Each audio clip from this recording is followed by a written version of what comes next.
சுவிசேஷம். இந்த நாளுக்குரிய தேவ வார்த்தை.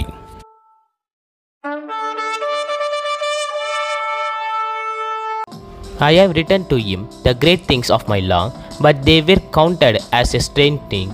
Hosea 8:12. నేను అతని కొరకు నా ధర్మశాస్త్రమును పరిపూర్ణముగా వ్రాయించి నియమించినను వాటిని అతడు అన్యములుగా ఎంచెను.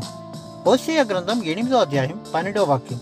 என் வேதத்தின் மகத்துவங்களை அவர்களுக்கு எழுதி கொடுத்தேன், அவைகளை அந்நிய காரியமாக எண்ணினார்கள். ஓசியா 8:12. அன்பின் தேவ பிள்ளைகளே, எந்த மனுஷன் வேதத்தை அதிகமாய் நேசிக்கின்றானோ அந்த மனுஷனுடைய வாழ்க்கை மாற்றப்படுகிறது. வேதத்தை எழுதுவதற்கு உதவியாக இருந்த மோசே அந்த வேதத்தை நேசித்தபடியினாலே அவருடைய வாழ்க்கை மாற்றப்பட்டது மட்டுமல்லாதபடிக்கு தேவன் அவருக்கு சாட்சி கொடுக்கிறார், என்னுடைய வீட்டிலே எங்கும் உண்மை உள்ளவன் என்று. நாமும் வேதத்தை வாசிக்கின்றவர்களாய் மட்டும் இல்லாதபடிக்கு அதை அதிகமாய் நேசிக்கின்றவர்களாய் இருப்போமானால் நிச்சயம் தேவனுக்கு பிரியமான பிள்ளைகளாய் நாம் செயல்படுவோம், நம்முடைய வாழ்க்கையும் மாற்றப்படும்.